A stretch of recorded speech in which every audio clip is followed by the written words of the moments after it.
Hello viewers, welcome to our channel. వంటింటికి care of address అనగానే మనందరికీ గుర్తొచ్చేది చిట్టిబొట్ల మధుసూదన్ శర్మ గారు. ఈరోజు సార్ నాతో పాటు ఉన్నారు. సార్తో మాట్లాడి మీకు కావాల్సినటువంటి ఆయుర్వేదిక్ రిలేటెడ్, హెల్త్ రిలేటెడ్గా కొన్ని టాపిక్స్ అడిగి తెలుసుకుందాం. మనకి ఏ విధంగా మేకింగ్ చేసి చూపించబోతున్నారు. నమస్తే సార్. నమస్తే. సార్, ఈరోజు మన ప్రేక్షకుల కోసం మనం ఎలాంటి మేకింగ్ చేసి చూపించబోతున్నాము? సో కామన్గా ప్రేక్షకులు ఎదుర్కొనేటువంటి కామన్ అనారోగ్య సమస్యలు ఏవైతే ఉన్నాయో వాటి గురించి ఒక్కొక్కటి చేసి చూపిస్తాను. Okay sir. మోకాళ్ళ నొప్పులకి చక్కటి లేపన ద్రవ్యం అనేటువంటి అంశం గురించి మనం ఈ వీడియోలో తెలుసుకోబోతున్నాం. మోకాళ్ళ నొప్పుల సమస్య వయస్సు నిమిత్తం లేకుండా ఈ మధ్యకాలంలో వేలాది మందిని, లక్షలాది మందిని వేధిస్తుందంటే అతిశయోక్తి కాదు. దీనికి కారణాలు కోకొలలు. ఈ మోకాళ్ళ నొప్పుల సమస్య వచ్చినప్పుడు రకరకాల ప్రయత్నాలు చేస్తుంటారు, రకరకాల ఆయిల్స్ వాడుతుంటారు, అదేవిధంగా రకరకాల స్ప్రేస్ వాడుతుంటారు, రకరకాల పైపుత మందులు వాడుకుంటుంటారు. మరి కొంతమంది అయితే అవగాహన సరిగ్గా లేకపోవడం చేత, లేదా తప్పనిసరి పరిస్థితుల్లో కడుపులో కూడా రకరకాలైనటువంటి ఆధునిక కృత్రిమ రసాయన ఔషధాలు కూడా డాక్టర్ల పర్యవేక్షణ లేకుండా కూడా వాడేటువంటి పరిస్థితి కూడా కలుగుతూ ఉంటుంది. ఈ మోకాళ్ళ నొప్పుల సమస్య తగ్గేందుకు చక్కటి గృహ వైద్యం పైన మనకు చక్కని అవగాహన కలిగి ఉంటే మోకాళ్ళ నొప్పుల సమస్యని చాలా సులువుగా తగ్గించుకోవచ్చు. ఈ మోకాళ్ళ నొప్పుల సమస్య తగ్గేందుకు లేపన ద్రవ్యంగా, పైపూత మందుగా ఔషధాన్ని ఎలా తయారు చేసుకోవాలంటే 4 పదార్థాలని నేను చెప్పినటువంటి పద్ధతిలో కలిపి తయారు చేసుకోవడం వల్ల అద్భుతమైనటువంటి ఫలితాలు కలుగుతాయి అన్నమాట. ఆ 4 పదార్థాలు ఏంటంటే, మొట్టమొదటిది ఆవాలు. ఆవాలను కాస్త వేయించేసేసి మిక్సీలో వేసేసి చూర్ణంలాగా చేసుకోవాలన్నమాట. అంటే బరకగా చూర్ణం అయిపోతుంది. అదేవిధంగా రెండవ పదార్థంగా నువ్వులు. నల్ల నువ్వులు దొరికితే నల్ల నువ్వులు వాడుకోండి, నల్ల నువ్వులు లేని పక్షంలో తెల్ల నువ్వులైనా వాడుకోవచ్చు అనమాట. తెల్ల నువ్వులు లేదా నల్ల నువ్వులను కూడా కాస్త వేయించేసేసి మిక్సీలో వేసేసి బరకగా అంతా కలిపేసేసుకోండి. అదేవిధంగా మూడవ పదార్థంగా మిరియాలను కూడా కాస్త వేయించేసేసి పౌడర్ లాగా తయారు చేసుకోండి. నాలుగవ పదార్థంగా కర్పూరం అనేసరికి చాలామందికి సందేహం వస్తుంటుంది. ఉంట కర్పూరము లేదా హారతి కర్పూరం, మన ఇళ్లలో ఉండేటువంటి కర్పూరం వాడుకుంటే సరిపోతుంది. మరి ఔషధాన్ని ఎలా తయారు చేసుకోవాలంటే, మొట్టమొదట ఆవాలను వేయించేసి చూర్ణం చేసుకుంటాం కదా, ఈ విధంగా తయారు చేసుకున్నటువంటి చూర్ణాన్ని కాస్త ఇందులో కలిపేసారనమాట. 50 గ్రాములు. మీకు ప్రమాణం కూడా ఎంత కలుపుకోవాలని చెప్తున్నాను చూడండి. మీకు ఔషధం తయారు చేసి చూపించేది ఇక్కడ కొద్దిగా మాత్రమే కలపడం జరుగుతుంది. 50 గ్రాములు ఆవాల చూర్ణము ఈ విధంగా కలుపుకోవాలన్నమాట. రెండవ పదార్థంగా నువ్వుల చూర్ణం. ఇక్కడ నేను నల్ల నువ్వుల చూర్ణం కలపడం జరుగుతుంది. మీకు ఇంతకుముందే చెప్పాను కదా, ఒకవేళ మీకు తెల్ల నువ్వులు దొరికేట్లయితే తెల్ల నువ్వుల చూర్ణం కూడా కలుపుకోవచ్చు అనమాట. రెండవ పదార్థంగా నల్ల నువ్వులు లేదా తెల్ల నువ్వుల చూర్ణము ఒక 50 గ్రాములు కలుపుకోవాలి.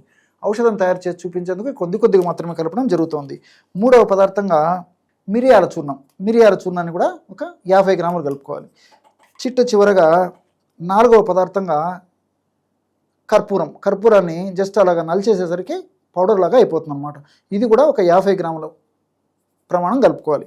ఈ 4 పదార్థాలు కలుపుకోవడం వల్ల బ్రహ్మాండమైనటువంటి లేపన ద్రవ్యం రెడీ అయిపోతుంది అనమాట.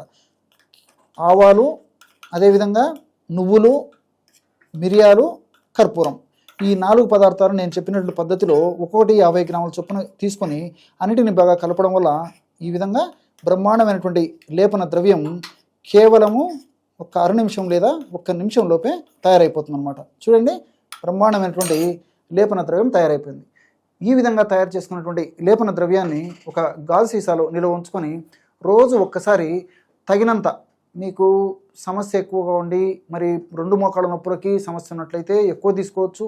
సమస్య కొద్దిగా ఉండి 1 మోకాళ్ళ నొప్పికైతే తక్కువ తీసుకోవచ్చు. మీకు ఎంత అవసరమైతే అంత ఆ యొక్క ఔషధాన్ని తీసుకొని అందులో తగినంత నీరు పోసేసి బాగా కలపడం వల్ల బ్రహ్మాండమైనటువంటి లేపన ద్రవ్యం తయారైపోతుంది అనమాట. అంటే ఎలాగ ఉండాలంటే తేనె కంటే కాస్త చిక్కగా ఉండాలన్నమాట. ఆ విధంగా తయారు చేసేసుకొని ఆ విధంగా తయారు చేసుకున్నటువంటి ఆ యొక్క లేపన ద్రవ్యాన్ని మోకాలు భాగం అంతా, అంటే మోకాలు ముందు భాగము, వెనుక భాగము, సైడ్లకి బాగా అప్లై చేసేసి 1 గంట ఆగిన తర్వాత గోరువెచ్చని నీటితో కడిగేస్తుండాలి.